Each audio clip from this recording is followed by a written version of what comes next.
नमस्कार मित्रांनो, आजचा तारिणी मालिकेचा भाग अक्षरशः थरार, भावना आणि दमदार संवादांनी भरलेला होता. विशेष म्हणजे आज तारिणीने जे धाडस दाखवलं आणि मंगळसूत्राचं महत्त्व ज्या पद्धतीने सगळ्यांसमोर सांगितलं, तो सीन प्रत्येकाच्या अंगावर काटा आणणारा होता. तर आजच्या भागात नेमकं काय काय घडलं हे सविस्तर जाणून घेऊया. पण त्याआधी आपल्या चॅनलवर पहिल्यांदा आला असाल तर चॅनलला सबस्क्राईब करा आणि व्हिडिओला लाईक नक्की करा. आजच्या भागाची सुरुवात होते वटपौर्णिमेच्या पूजेच्या प्रसंगाने. सगळ्या महिला गाडीतून उतरून वडाच्या झाडाकडे पूजा करण्यासाठी निघालेल्या असतात. तेव्हा निशी बोलते, अगं किती लांब गाडी लावली आहे, आता एवढं चालत जावं लागणार. त्यावर तारिणी अगदी शांतपणे म्हणते, आपल्या नवऱ्यासाठी आपण 4 पावलं जास्त चालू शकतो ना. हे ऐकताच निशी लगेच म्हणते, 4 पावलं काय, मी तर युवराजसाठी पूर्ण पृथ्वीची प्रदक्षिणा घालू शकते. आणि सगळ्या महिला पुढे निघतात. दुसऱ्या बाजूला फातिमा, कमांडो आणि कत्री यांनी पकडलेल्या आय विटनेसचा सीन दाखवला जातो. तिघेही त्याला इतकं घाबरवतात की तो अक्षरशः थरथर कापू लागतो. कमांडर म्हणतो, याला कोण मारणार? फातिमा म्हणते, मी. कत्री म्हणतो, नाही मी. हे ऐकताच तो माणूस पूर्णपणे घाबरून जातो आणि हात जोडून म्हणतो, मला मारू नका, मी काहीच केलं नाही. मला दुसऱ्या माणसाने सांगितलं होतं म्हणून मी हे सगळं केलं. मग फातिमा त्याला सांगते, ठीक आहे, मग कॅमेऱ्यासमोर सगळं खरं खरं सांग. त्याचा व्हिडिओ रेकॉर्ड केला जातो आणि तो युवराजचं नाव घेत संपूर्ण सत्य कबूल करतो. त्यानंतर त्याला सोडण्याचा निर्णय घेतात. पण जाताना कमांडर त्याला सावध करतो, आम्ही तुला सोडलं आहे, पण ह्या भागातून लगेच निघून जा, नाहीतर युवराज तुला जिवंत ठेवणार नाही. यानंतर पुन्हा तारिणीचा सीन येतो. सगळ्या महिला पूजा करण्यासाठी चालत असतात, पण काही चोर त्यांच्याकडे लक्ष ठेवून असतात. तारिणीला त्यांच्यावर आधीपासूनच संशय आलेला असतो.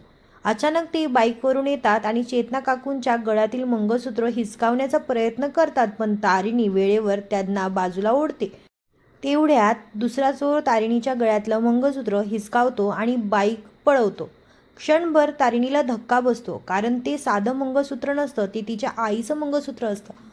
आणि हे समजताच तिच्या डोळ्यातला राग उसळतो आणि ती अक्षरशः जीवाच्या आकांताने त्या बाईकच्या मागे धावते आणि सगळ्यांच्या डोळ्यासमोर बाईकच पकडून थांबवते.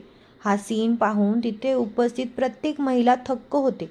निशी, चेतना काकू, पद्मिनी काकू, ईशा आणि बाकीच्या सगळ्याच महिला आश्चर्याने तिच्याकडे पाहू लागतात. सगळीकडे एकच कुजबूज सुरू असते, अगं एवढी ताकद हिच्यात आली कुठून? पण तारिणीला लगेच जाणवतं की सगळ्यांचं लक्ष तिच्याकडे गेलं आहे. त्यामुळे ती लगेच स्वतःचं नाटक सुरू करते. काही क्षणापूर्वी बाईक पकडून ठेवणारी तारिणी अचानक हात जोडून त्या चोरांना म्हणते, दादा प्लीज माझं मंगळसूत्र परत द्या. हे पाहून तो चोर तिला जोरात ढकलतो आणि चेतना काकू तिला सावरतात. इतक्यात केदारची एंट्री होते. केदार बाईकवरून येतो आणि तारिणीच्या चेहऱ्यावर समाधान दिसू लागतं. पण त्याचवेळी तिला भीतीही वाटते की केदारने जोरदार फायटिंग केली तर त्याची खरी ओळख सगळ्यांसमोर येईल. ती त्याला डोळ्यांनीच इशारा करते, फाईट करू नकोस. पण केदार फक्त आवश्यक तेवढीच हलकी फुलकी फाईट करतो. चोरांकडून मंगळसूत्र परत घेतो आणि ते तारिणीच्या हातात देतो. हे पाहून सगळ्या महिला केदारचं कौतुक करू लागतात. किती चांगला नवरा आहे, बायकोचं मंगळसूत्र परत आणलं, नशीब लागतं असा नवरा मिळायला. त्यानंतर केदार त्या दोन्ही चोरांना तारिणीसमोर उभं करतो आणि म्हणतो, तारिणी आता यांना तू शिक्षा दे. तारिणी आधी घाबरल्यासारखी म्हणते, मी कसं मारू? निशी लगेच टोमणा मारते, ही काय मारणार? सुरुवातीला तारिणी हलकासा चापट मारते आणि सगळे हसायला लागतात. पण केदार पुन्हा म्हणतो, जोरात मार, यांनी तुझ्या मंगळसूत्रावर हात टाकला आहे. यावेळी तारिणी दोघांच्या कानाखाली जोरदार लगावते. आणि त्यानंतर येतो आजच्या भागातील सर्वात दमदार सीन. तारिणी त्या चोरांना सुनावते, तुमच्यासाठी हे फक्त एक मंगळसूत्र असेल, पण एका स्त्रीसाठी ही तिच्या सौभाग्याची खूण असते. ती पुढे म्हणते, जेव्हा नवरा आपल्या पत्नीच्या गळ्यात मंगळसूत्र बांधतो तेव्हा तो फक्त दागिना घालत नसतो, तो तिला आयुष्यभर साथ देण्याची वचन देत असतो. त्यानंतर ती संस्कृत मंत्र म्हणते, मांगल्य तंतुनानेन मम जीवन हे तुला, आणि त्याचा अर्थ सांगते, या मंगळ धाग्याने मी तुला माझ्या आयुष्याशी कायमचं जोडत आहे. त्यानंतर ती चोरांना ठणकावून सांगते, बायकांना फक्त सहनशील समजण्याची चूक करू नका. ती शक्ती आहे आणि हे मंगळसूत्र तिची ताकद आहे. तुम्ही माझ्या आईचं मंगळसूत्र हिसकावलं ते फक्त दागिना नव्हतं, ती माझी ताकद होती. तारिणीचं हे बोलणं ऐकून चेतना काकूंच्या डोळ्यात पाणी येतं. त्या तिला म्हणतात, तारिणी काय भारी बोललीस. अक्षरशः अंगावरती काटा आला. बाकीच्या सगळ्या महिला देखील तिचं केदारचं कौतुक करू लागतात. इतक्यात पोलीस येतात. काही महिला चोरांना मारण्याची मागणी करतात, पण केदार त्यांना थांबवतो आणि म्हणतो, कायद्याचं काम कायद्यालाच करू द्या. यानंतर पोलीस त्या चोरांना अटक करून घेऊन जातात. त्यानंतर सगळ्या महिला वडाच्या पूजेसाठी जातात. चेतना काकू केदारला सांगतात, तारिणीच्या गळ्यात पुन्हा मंगळसूत्र घाल. केदार जेव्हा तारिणीच्या गळ्यात मंगळसूत्र घालतो तेव्हा तारिणी भावूक होते आणि म्हणते, आतापर्यंत मी हे मिशन म्हणून घालत होते, पण आज वटपौर्णिमेच्या शुभ मुहूर्तावर मी हे आपल्या नात्यासाठी घालते आहे. दोघांच्या डोळ्यात अश्रू असतात. पूजा झाल्यानंतर तारिणी केदारच्या पाया पडते, पण पुढच्या क्षणी केदारही तिच्या पाया पडतो. हे पाहून पद्मिनी काकू, निशी आणि इरा नाराजी व्यक्त करतात, पण चेतना काकूंना मात्र हा क्षण खूप आवडतो.